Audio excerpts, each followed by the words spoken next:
going global, how India is exploring its foreign policy, strategic options.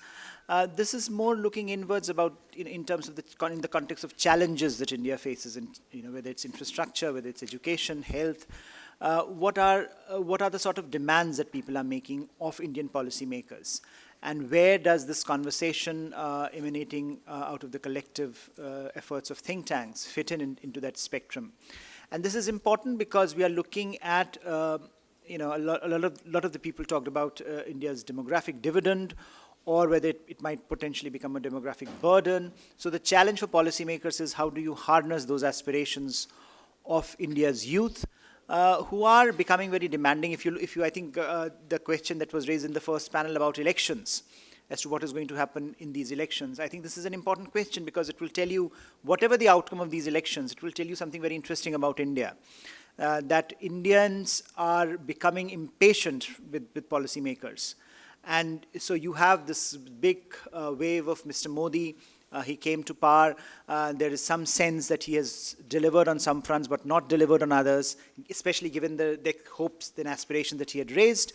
And so now we are at that cusp of what are the alternatives, and how do you engage in a conversation with policymakers about the future in terms of what these aspirations are. And I think some of these interesting conversations that we are having about the fourth industrial revolution, how it will shape up the discourse on the future of jobs in India. And in particular, I think the state-society balance. What are the societal expectations from the Indian state, and what are the capacity problems that Indian state faces in terms of delivering them, especially in this age of disruption, as we have been talking about since the morning. And so for that, we have two excellent speakers here with me, doing some great job from the various perspectives. I have Bharath from Fields of View, who's a co-founder and doing some very interesting work in terms of how do you influence policy making. We have Dr. Kandamutham from the Administrative Staff College of India, both looking at diverse areas and will probably speak to some of these themes that we have tried to highlight in this panel. So let me invite Bharath first. Hi. I thought I'll keep it very brief, given the spirit of how all of us have very short attention spans. So I only have 5 points to make. I'll start with diversity.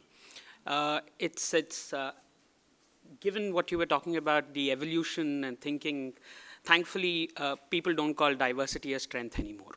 I think Anu's presentation also made it amply clear about what challenges diversity poses for us in India.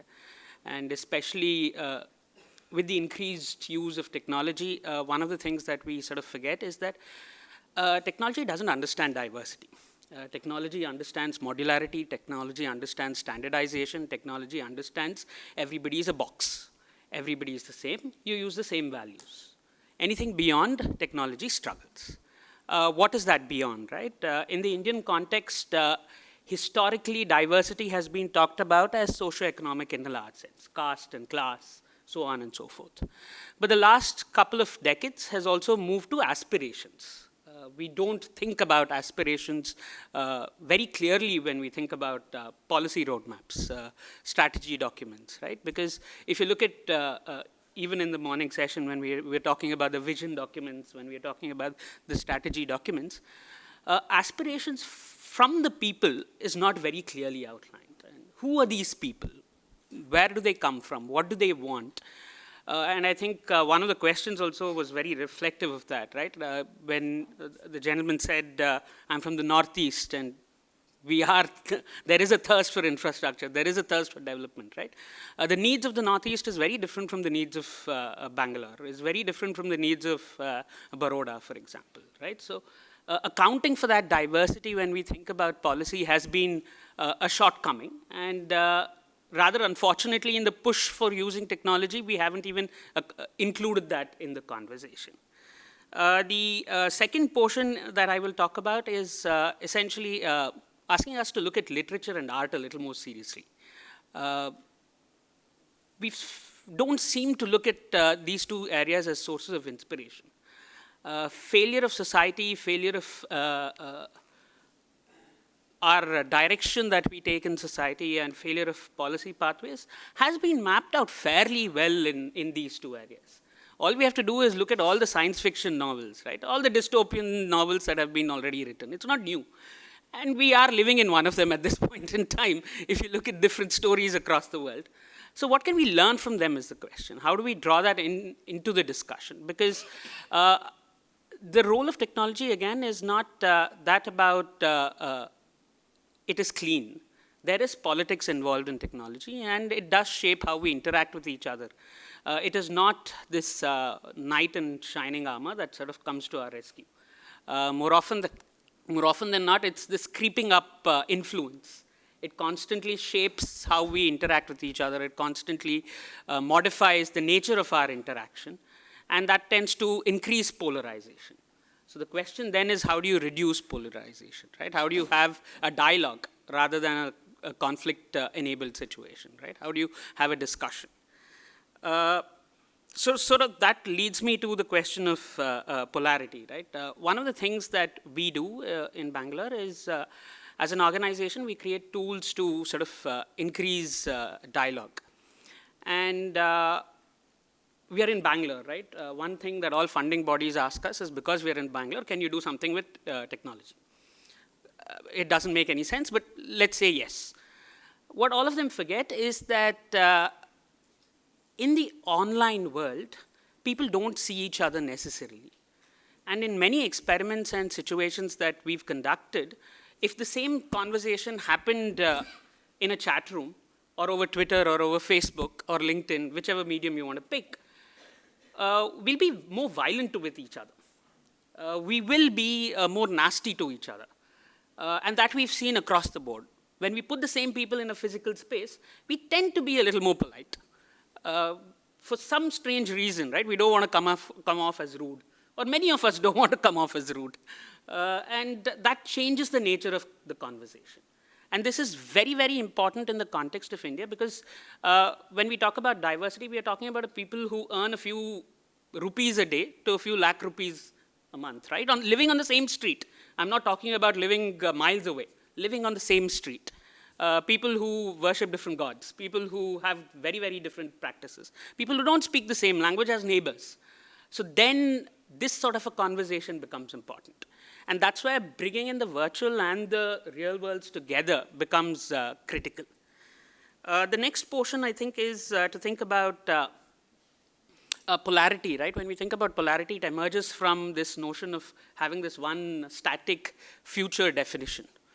This notion of having this most efficient world, which also stems from a very sort of a methods and disciplines-oriented approach, right? Efficiency is the model. We always need to be efficient. We always need to be better than somebody else. But then if we change the frame to thinking about trade-offs, if we change the frame to thinking about, because the same policy affects 3 different people across this diverse audience in a very, very different way. The simplest example is, all of you would have read about the nonsensical steel flyover project that's happening in Bangalore at some point in time. Or if not, please do go and read about it. It's a very funny policy direction. But having the steel flyover will help a few people who own a certain mode of transport. Will not help the large portion of the city that does not own that mode of transport, right? So there is different consequences for the same policy, especially in a country like India.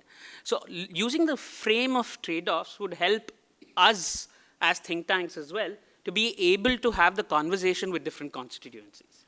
And we don't isolate these different constituencies, then we bring them into the conversation, which is again missing. Because I think as think tanks, one of the things that we've been talking about since the morning is the government as our stakeholder. We've not really been talking about the citizens and those affected by the policy as our stakeholder, right? And so the question then is, how do you bring them into the conversation? How do you bring them into the policy-making process? So the last one that is related to this that I'll talk about is that about designing artifacts that are useful for these different constituencies. I mean, all of us at this table know that a policymaker rarely reads a 200-page report, right? We always have an extended outlined summary for them. but we never do a similar exercise for other constituencies. Why not have a graphic novel? Why not have a comic series? Why not have short videos to draw them in? Because one of the consistent criticisms of a lot of policy work is that it's dense. It does not bring people in. And the other criticisms is that people don't participate even if you do it, right? You'll hear about a lot of participatory exercises becoming grievance redressal forums. The reason for that is twofold, right? Rarely do people get an opportunity at a grievance redressal forum. The second one is, given that the policy is so dense, how the hell am I going to make sense of it? How am I going to participate in the conversation, right? So making these artifacts, tangible artifacts that can be used by different groups, then becomes an entry point. It requires a lot of handholding, it requires a lot of patience, it requires a lot of trust building. But I mean, we're in it for the long run, right? We don't need to change something tomorrow. We need to change something a few years later, or a few decades later. And on that note, I'll end my 5 points. Thanks. Thank you, Bharath. I think one of the most interesting points that you make is about communicating it to, or bringing in stakeholders other than merely the government into these discussions. And I think in that sense, for example, some of the issues that we are talking about in terms of why this matters today, in the context of the aspirational youth, whether we are looking at the new changing demography of India, what sort of issues they want to be put on the table. I think good politicians succeed if you tap into that narrative. You can say Mr. Modi succeeded in 2014 because he tapped into a certain narrative in this country. So I think going forward, if you're looking at what sort of politics, what sort of policy issues are going to be the dominant framework, I think that conversation with those stakeholders is very important. And let me invite Dr. Kandamuthan for his brief remarks before I open this up. Thank you very much. I shall also be very brief. I'll be mostly focusing on the health sector because that's my domain, and also the reason that as a think tank, we have been working with the government mostly on this area. So I'll try to bring the differences which has happened in over 10 years as a think tank, how our projects and we have been being involved with working with the different stakeholders. If you look at the Indian health scenario, although the economic scenario India has done extremely well, health is somewhere where India has not done really well. So we still haven't achieved the MDG goals. I think 4 and 5 of the health goals we still haven't achieved. Whereas as we are all discussing, different states have achieved. Kerala, Tamil, the southern states have achieved, whereas Northeast and many other states are still grappling with the issues of health, the child mortality or infant mortality. And the demographic divide is also a big issue, the aging population, and everybody talks about rural poor, tribals, but we also have to have a huge middle class population. So there's a lot of issues which are related to health, which India is now grappling with. And now with the sustainable development goals, around 17 goals have been there, and health is only one goal, which is the third. But it will be very interesting to note that almost all goals are related to health. If you have to achieve anything, you need to have, whether it is climate change, whether it's nutrition. And interestingly, in India, if you would have noticed, I would rather say it's not a big achievement that over a period of the only indicator which has actually increased is malnourishment. So people with anemia have actually increased over a period of time. So we are facing a lot of issues, especially when it comes to sustainable development goals and this. So I think I think there's a session on the SDGs and some of the issues, how we have to do it. But health has always been a state subject. It's never been a center subject. But in the last 10 years, I think government has realized that the states alone cannot do it. So we need to have the support of the center. So the center has been bringing in new programs, projects, and that is when the role of think tanks have come in. So if you ask me how think tanks have been involved, I think they could be involved in multiple ways. I think there is also sort of analysis which can be done. I think everybody does this MDG analysis, everybody does SDG analysis. But beyond that, what sort of policy dialogues have happened? Are the think tanks helped in influencing the policy? Not much of dialogue has happened, especially with the government. But mostly there is reports, as we rightly said, giving reports, trying to... But things are slowly changing. If you look at, I would just want to quote 2 projects which I think we are now working with the government. One is the Prime Minister Arogyasri or the Arogya Yojana or the National Health Protection Scheme, if we broadly understand, which is a big flagship program of the government. And there has been a big meeting in the Niti Aayog, which was the main funder of the program. And there was a big hue and cry from the think tanks saying that you have started a scheme, but no think tanks have ever been sort of consulted. So there was a statement which said that the train is already on the track. There's no question of whether you need the train or not. And the question now is whether you have to go make it into a good track or a bad track. So this is the thought process. So we have eminent experts, even in Delhi, like we have Institute of Economic Growth, a lot of them who have done 25 to 30 years of experience working in the health sector. But surprisingly, certain times, and this is not just in the central level, even at the state level, you have schemes being started, but not really the think tanks being involved. And then the think tanks actually come in place to actually help them out to see that you are in the good track. One good thing about this program, I think once it was launched, the National Health Protection Scheme, the entire agency, have returned to all the major think tanks. So this is one positive thing which has happened, and that's why I think as an institute like ASCI and all, we are now involved in capacity building.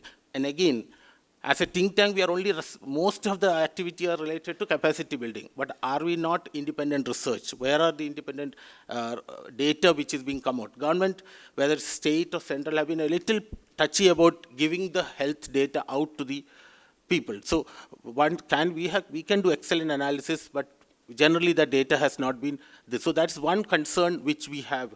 But let me also say that, as I rightly said, there are interstate variations. There are certain states now, especially because of the political commitment, all the chief ministers want dashboard now, like they want to see what is happening. So there is no in-house support. So they are now reaching out to think tanks to help them out. Like, for example, Maharashtra has given us the entire data to us and said that you please do the analytics and give us. So I think things are changing. There's a slight positive. I think what we rightly need to do is to sort of reach out to the government proactively. I think the whole country is now registered under the National Protection Scheme, except 2-3 states. But there is a sort of but it is very important that we need to sort of address some of these issues, and think tanks have a bigger role to play. Otherwise, what happens is after 5 years, you will see that, okay, the scheme has more focus towards tertiary care. What happened to our rural care? What happened to our preventive care? What happens in Northeast? A lot of these issues have to be told to them. A lot of think tanks can do excellent budget analysis. This sort of budget analysis are mostly done by think tanks. It's never done inside the government. So there is a lot of potential role. Every policy document talks about influencing the private sector, but what are the pros of it? What are the problems of it? What are the ways of cost containment? These are some things which actually we need to work out. I'll leave it here and take it for the questions. Thank you. Quickly respond to two things Subodh made a point about.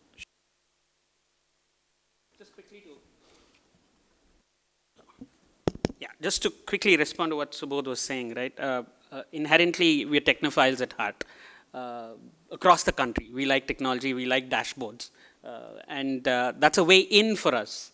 If we use it cleverly, I think we do have a way to be able to address and look at change in a positive manner with the government. And I think the second one is we do have a fetishism for goals, for metrics, whether it's MDGs, whether it's SDGs, whichever it is, for obvious reasons, right? It's measurable, it's quantifiable, you can say what you've done in a certain electoral cycle, which percolates to all other factors. But at the same time, I think think tanks have to be careful for a couple of reasons. One is that in our push for looking at these quantifiable metrics, we tend to start becoming short-term and not long-term. And that is what he was pointing at as well in the context of malnutrition, is that we've been so worried about other MDG and other health indicators, we forgot about malnutrition, which has much longer consequences and much more deeper consequences, right, for us, because you're talking about the future of the country in some sense. Sorry, on that note. No, and I think that's a fundamental problem facing a traditional think tank, because you have to respond to day-to-day events and day-to-day policy initiatives. And how can you take a step back and do the kind of research, do the kind of communication that is needed for long-term sustainability, or whether it's what technology is going to do to our societies, or whether basic, like what kind of healthcare we want. And I think those are some of the questions. I think both of you have raised, again, to reiterate this point about aspirations, that I think increasingly Indian citizens are expecting better, whether it's in terms of finding technological solutions or whether it's in terms of healthcare, and I think that is shaping the discourse as well. So a lot of the metrics that you see are a response to that as well. Look, we did this, so many more vaccinations, immunizations, numbers matter because you have to somehow make a case. So I think that it will in some ways, or has driven the think tank policy space. But I think a point that we need to sort of think a bit harder about is what do you do with, how can you take a step back and do the kind of long-form research or long-term research, long-term planning policy initiatives that perhaps will be more important from our perspective, not simply from the policymakers' perspective. So with that, let me open this up for your questions, comments, observations. Yeah, one question from FAS. As we've been working on labor issues and also with Indian trade unions and on with labor rights organizations as well for the last 35 years here in India. So just one quick question, whether you think there might be a contradiction between the current economic paradigm of the Indian government, which is focusing on flexibilization and informalization of the workforce, and a policy that would actually benefit the Indian workforce, because I mean, if I look at these 500 million people who are in workable age here in India, so maybe the policy that they need can be rather called an inclusive modernization of the economy instead of flexibilizing and deregulating the laws. And so just I would like to know what you think about this. Thanks.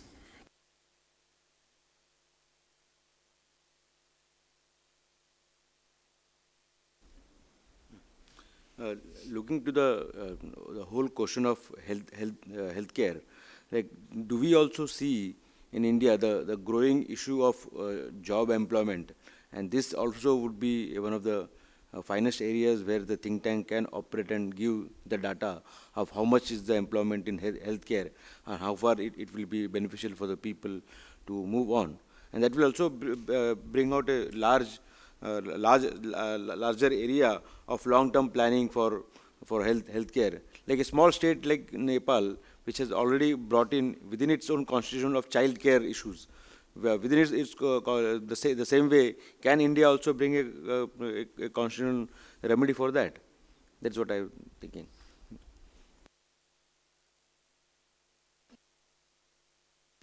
You mentioned the present government's health policy. What I would like to know is there was a policy called Health for All, and we have long crossed the deadline for that. Is there any data available on that?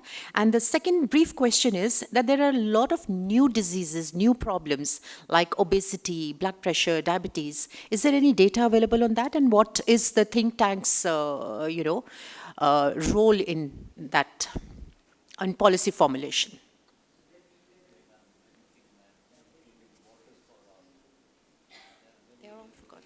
So I'll leave most of the healthcare questions to you. Just the one bit that I will talk about as data on healthcare is that one of the things that is a challenge is looking at non-communicable diseases, which you mentioned, a whole host of new diseases that are a challenge. We do not have an active data collection policy across the country. That leads to a huge number of challenges. We've tried to do some work on both communicable and non-communicable diseases.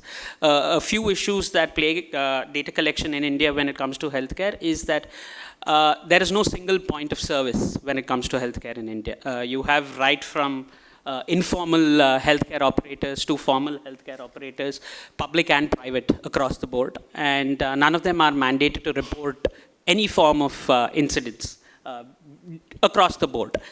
So that creates some challenges. With respect to the question on labor, yes, there is a contradiction. This is for two reasons. The first one is historicity, in terms of thinking about what is right, what is wrong, what sort of approach we want to look at in terms of labor. For example, it's not fashionable to think about trade unions anymore. It's not fashionable to think about unions in labor force anymore, right? With especially the SEZs coming up as well, right? But on the other hand, there are certain contexts and certain industries where having a union actually helps for different reasons, right? So one of the classic examples of that is the Street Vendor Act in India. And one of the challenges with the Street Vendor Act is if there was a union of street vendors across the board in India, there are different collectives, different federations. It's not a single union. It would have made life simpler to be able to ensure that all street vendors have access to the kind of papers required to be able to earn their livelihood. The second aspect to that, or the third aspect to that, is that in terms of, this is where I think diversity also plays a role, is that using street vendors as an example, right? There is polarized opinion about whether street vending should even be allowed or not.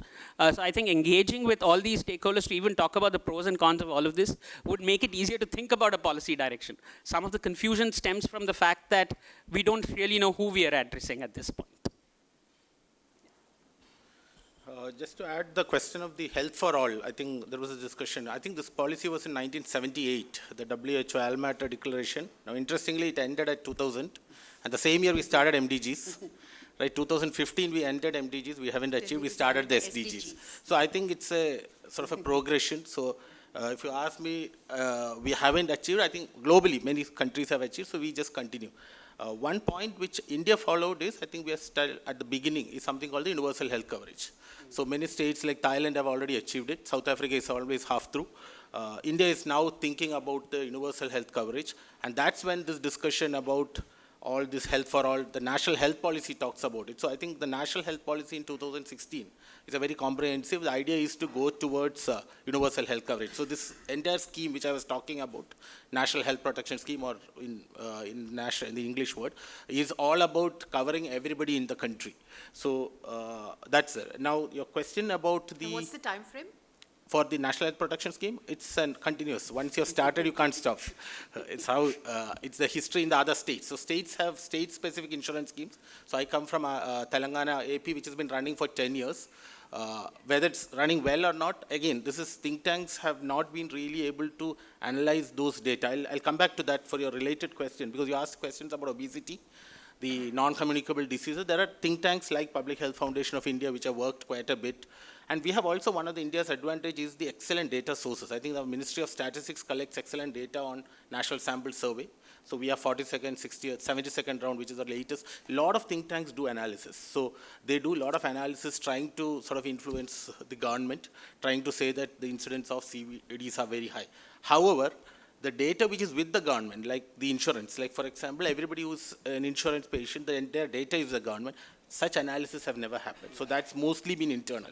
So think tanks have not really been given those data because of whatever reason, because many times they think evaluation or analysis is a sort of a negative thing. So this is slowly changing. That's what I was telling. I think now I have a feeling by bringing in think tanks right from the beginning of this program, I can see a lot of much more bigger activities which are happening, because there's a continuous dialogue which is happening between NITI Aayog, the National Health Agency, the Ministry of Health and Family Welfare.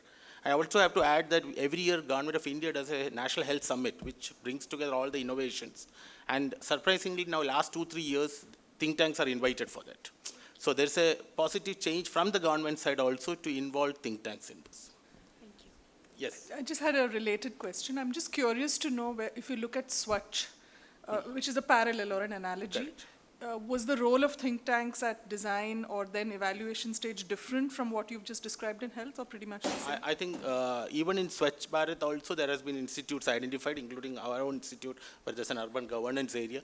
But there are so many other institutes which has collaborated. I think even further, I think over a period of time, the last, that's what I was saying at the beginning of the session, when we had a national health mission, there was actually practically no evaluation which was done, except maybe one from Institute of Economic Growth, which was done with the help of Planning Commission, but no other agency was sort of allowed to do sort of an evaluation.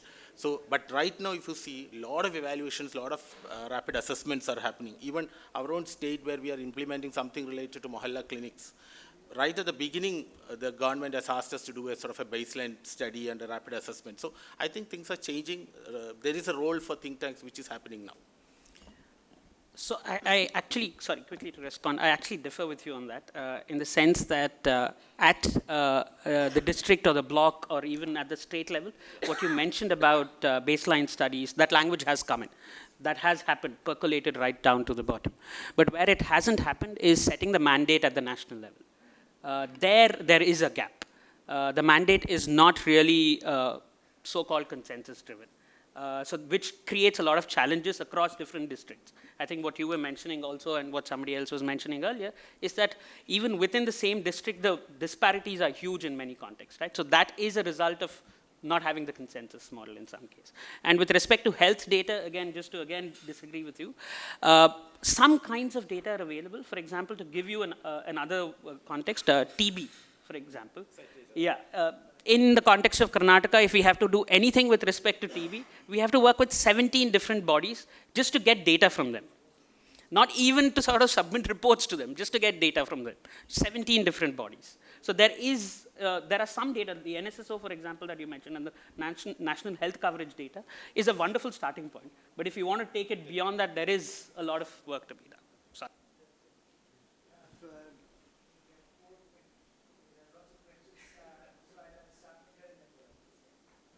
Yeah, thanks for your valuable thoughts and all. Just to add into universal health schemes and the scope for think tanks to analyze all those schemes and their implementation at the ground. So, I'll take example of Rajasthan, which is the leading state in implementing universal health scheme. In last regime of the last state government, they started free medicine. Which was first in the country. So it is still the free medicines and health facilities are free in the Rajasthan, but still the death by malnutrition and other issues are still prevailing there, even though the medicines and the medical facilities are free. So we need to see means how means people are not still availing all these facilities, and also there is a scope for think tanks like us to intervene here. So, very quick comment.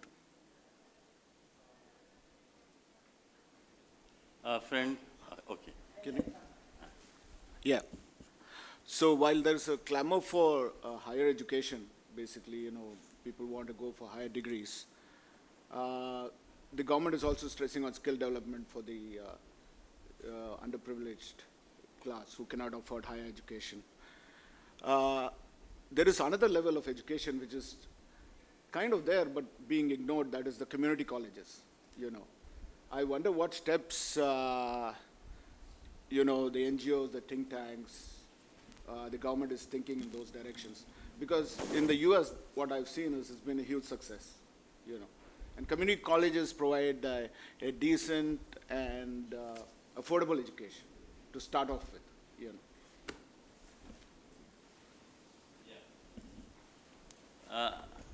This is for Subodh. I was associated right from the beginning with the ASA, right when it started from Planning Commission, then went to states. And then, of course, Norway, India Partnership Initiatives, NIPI and UN OPS, they did this whole exercise of how to increase the handholding. And I can talk for Bihar because I was looking after Bihar. Three most important intervention was that a newborn child should live, should survive. That was the whole issue of survival, newborn. Because as far as state of Bihar was concerned, we did baseline studies. There was no emergency unit for newborn in PSC, additional PSC, even in the district hospital. And situation remains almost the same, very dismal. Second, ASA's intervention was to increase the accessibility to health care on maternal issues, isn't it? Yeah. Replacing the whole issue of dyes. And Tamil Nadu did go for intervention by training the dyes, so that they thought instead of getting into the other way around, we should train the dyes because they are the first one to be reached in the rural household. So that septic care should be taken, not, antiseptic and septic because of that blade and cutting and all that and deaths.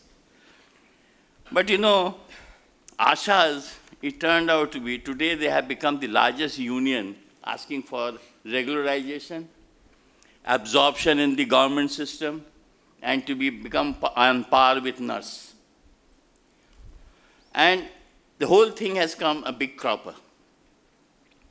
Now, we start with such great fanfare and big planning and big intervention. But after all, who is the loser? The same child is the loser and same mother is the loser. And the rural households of Bihar, I did Jahanabad, Sheikhpura and Nalanda very intensively. They are the worst sufferers. Even there is, like he said, the pain, the whole issue of pain. Who will take them to the nearest PSC?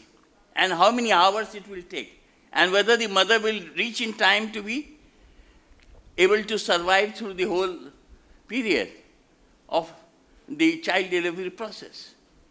You know, that whole issue, this raises very fundamental issues on health intervention policies and paradigms, which as think tanks, we should really think, what is the process? How do we turn the whole vertical down? Rather from top, we should bottom to up. How should we increase the maximization of accessibility, healthcare, and safety and survival of the mother and the child? That's it. Thank you. Thank you. First point I'd like to mention is about Rajasthan. My friend here said about Rajasthan. From the time I remember, Tamil Nadu has been providing free healthcare for everybody, including free medication and free drugs. So that's something. It's a state which has got the highest number of government medical colleges, which are very important in terms of access to medication. But where I think things go wrong, and here I'd like your response as well, is that the role of Indian states in healthcare delivery is primary. The states have a primary role. And whilst we were doing state-funded, tax-funded healthcare provision quite well at the state level, why did the Andhra Pradesh state go for a well-conceived insurance scheme and Tamil Nadu followed suit, and then it goes to the all India level? So we've conveniently forgotten the state as a healthcare provider through taxes, and straight away gone into insurance model, where we see that the insurance model in many advanced countries are really under question. And Jim would also like to intervene perhaps on the insurance model and how it kind of takes the patients away. So therefore, I think we got to engage ourselves seriously with the issue of tax-funded healthcare for all. I think that's the way to go. We should take a clear stand like that. That's the way to go. And I don't see any reason why bringing in a third party and getting insurance into it. Why not take the European model of a national insurance, where employers and employees chip in, and the state funds it fully? That's question number one. And on the question of supply of medical personnel, which is going to be an issue going forward.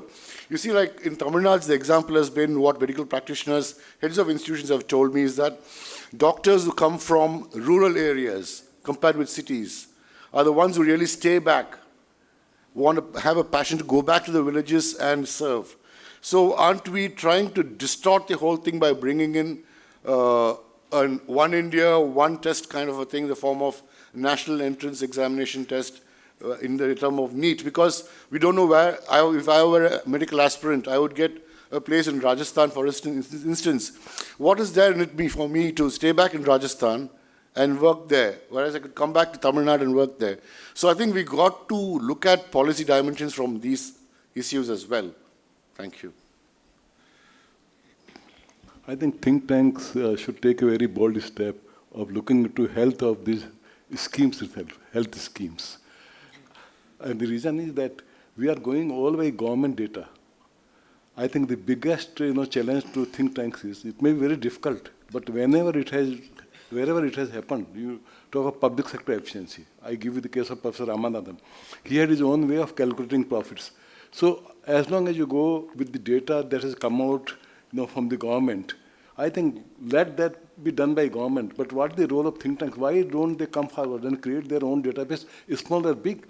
And that can be possible only because government can talk of generic policy, but unless, as he's saying, unless you bring in the local elements are totally different, sometimes vastly different.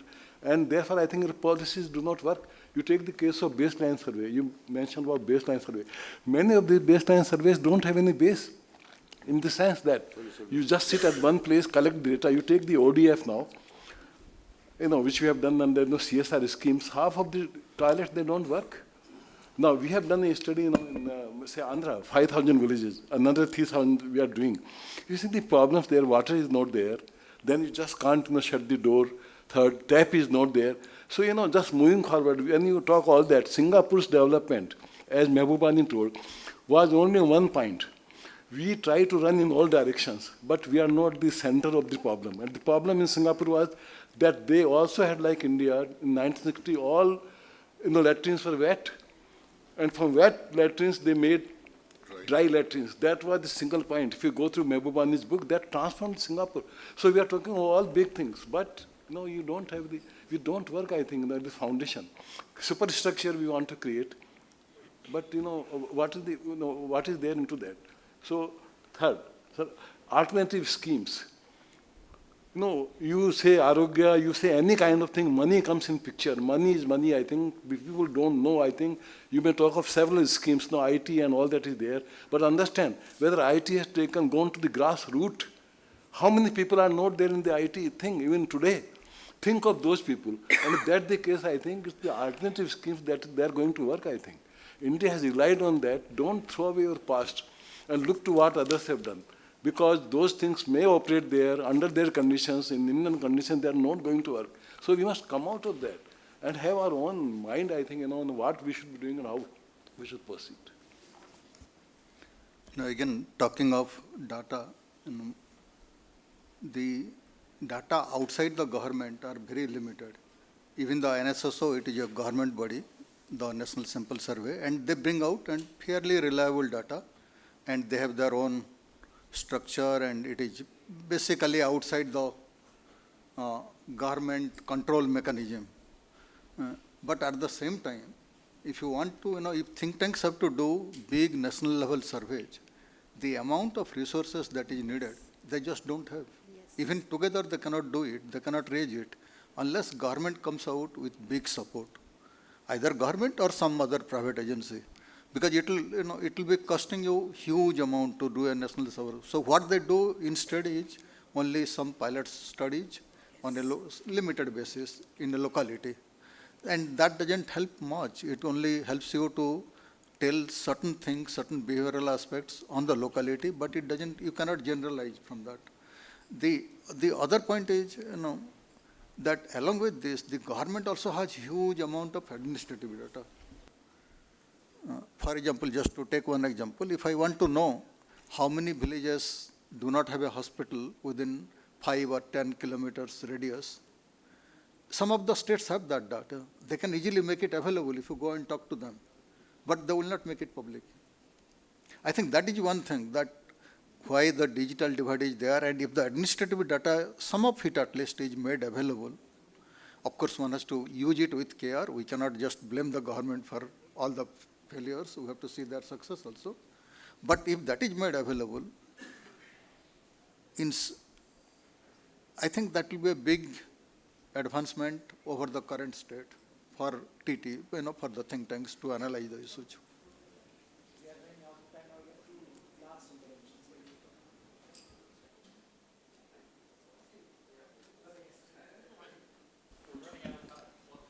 Okay, thank you so much. Very briefly, I would like to mention 2 points, and I will have also my question. I came from Azerbaijan, which is in Central Asia. You may know actually in the environment in Azerbaijan. My first point is the financial independence of think tanks in the region. For us, independence is very important. And also keeping financial independence from the authority is too important. My understanding is that in this region, think tanks are getting also funded from the governments. But in my region, if you're getting subsidy from the government, then it's really difficult or maybe impossible to keep independence. Based on my first point, my first question is that what's the definition for financial independence for think tanks in India.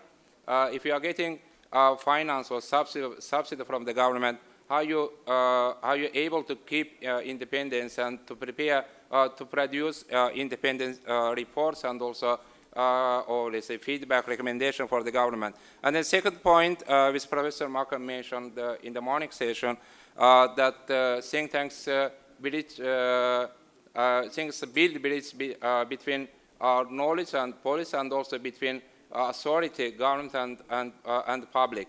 And in my region, things are very important to build such a bridge, because my colleague mentioned reliable data is very important, and for some reasons, government sources are not reliable source in my region, but think tanks, independent think tanks, are much more reliable source for data rather than as government. I am from the independent think tank. Like our reports are very often referenced by different stakeholders, like New York Times, New Yorker Journal in the USA.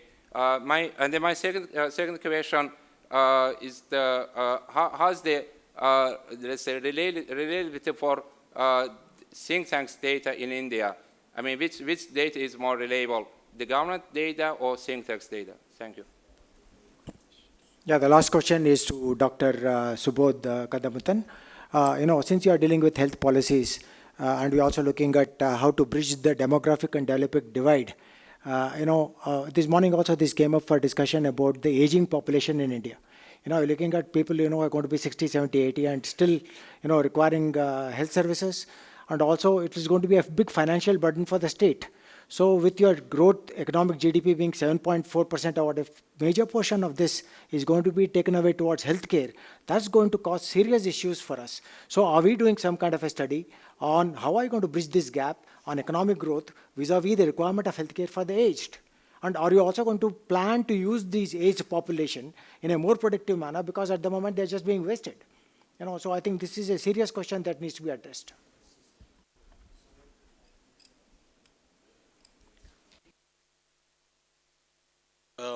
Thanks for all the interventions. I think there are quite a bit of questions. I'll try to answer most of them, but worried about their health. yeah, I know.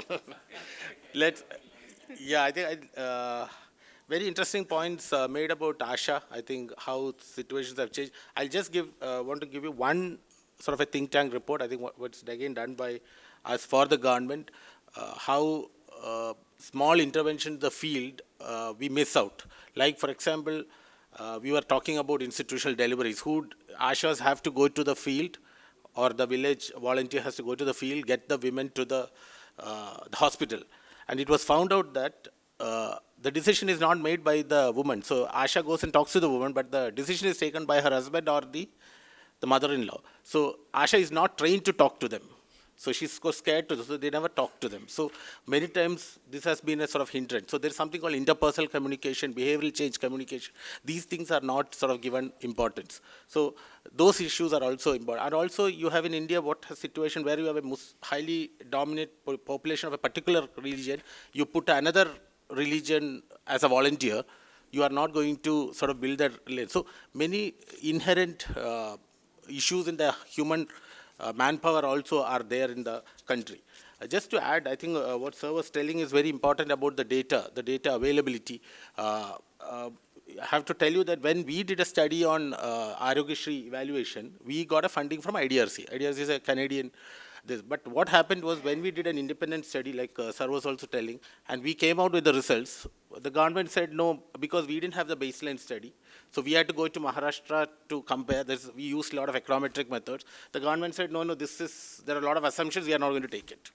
So the effort is also not been. So although we published very important journals, I think it was headed by a very important professor from this, very World Bank was supported, everybody was involved, but the government just didn't buy in. And the thing is, the data was already available. And it's not that we have been trying with the government to get that data, but they said, no, this next 2 years elections are there, so we'll not give it. So just to be on this. So this type of challenges we do face when we work with think tanks. There are certain states like Kerala and Tamil Nadu, I think as Sir was rightly mentioning, why do we go for insurance model? But there are certain states who have taken it as a challenge. Like, for example, you are getting patients to go to either government sector or the private facility, and you have taken it as a competition mode. Tamil Nadu has worked it brilliantly. Kerala has done it brilliantly, where people are now going to both government facility as well as the private. Whereas a state like Telangana or Andhra Pradesh, another state, 85 is going to the private sector. So effectively, the money has actually shifted from the government sector to the private sector. So these are studies which think tanks are actually bringing it out, but it's a question which even the current policymakers have to see, because the new scheme is following the same model. So, but there's a role for us to sort of push that. Yeah, I think the last question, I think on the aging, I think it's a very, very important area, I think, which has not been really taken about the aging population. But I think Kerala is one state, which is a very developed state, has talked about starting palliative care, engaging them, so started new schemes, I think. But I don't think any major think tanks have really sort of worked on that. It's a potential area to work. Thank you.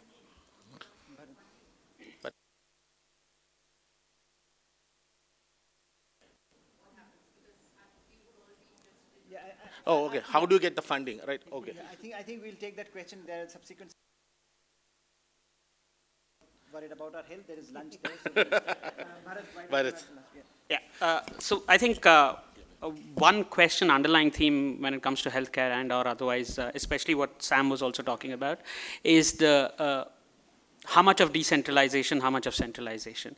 And you see that conversation a lot more down in the south, from where both of us and Sam come from, rather than up here. And that's evident for obvious reasons, right? And the second thread of conversation is the state of, when you were talking about the state providing healthcare and insurance also, right? Is what is the role of the state, the government? What is the role of the government? Do we want to treat them as regulators only or as service provisioners as well? And I think increasingly one example that those who hail the regulatory model talk about is telecom. That's an often cited example. But what's often forgotten is that healthcare and education are good examples of where the state has done a wonderful job, historically as well. And Europe is a good example where Netherlands, for example, is actually trying to roll back their private healthcare system completely.